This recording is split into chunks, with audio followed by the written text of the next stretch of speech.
హిందూపూర్ నియోజకవర్గంలో కొన్ని రోజుల కిందగా ఒక గవర్నమెంట్ హాస్పిటల్లో శానిటేషన్ పనిచేసే ఒక అమ్మాయి ఆడియో విడుదల టెలిఫోన్ కాన్వర్సేషన్ అనేది విడుదల చేసింది. ఆ పాప దాంట్లో ఏమిటంటే టీడీపీ నాయకులు వేరే కార్యకర్తల ద్వారా ఆమెకు కాల్ చేపించి పని కావాలంటే పక్కకు రమ్మని ఇలా వేధింపులు పెడతా అన్నారు. ఇప్పుడు ఆమె పోయి పోలీస్ స్టేషన్ కి కంప్లైంట్ ఇచ్చినా తీసుకునే పరిస్థితిలో వాళ్ళు లేరు. అదే కాకుండా టీడీపీ కార్యకర్తలు ఆ అమ్మాయిని బెదిరించి పని లేకుండా చేసి మరియు ఆ పాప ఊరు వదిలిపోయేటట్లుగా చేస్తా ఉన్నారు. చాలా బెదిరింపులు ఆ అమ్మాయికి వస్తా ఉంది. ఆ అమ్మాయి వీడియోలో చెప్పింది.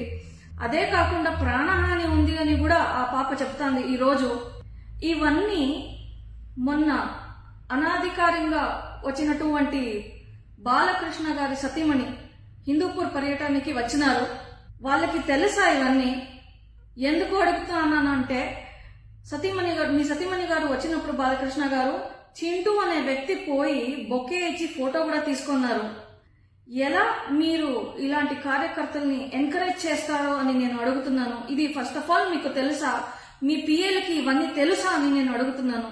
తెలిసి ఇవన్నీ ఆపకుండా ఒక ఆడ మనిషిని ఇట్లా వేధిస్తూ మీరు ప్రాణహాని తీసుకొచ్చేంత వరకు మీరు ఏమి యాక్షన్ తీసుకోరని నేను మిమ్మల్ని అడుగుతున్నాను.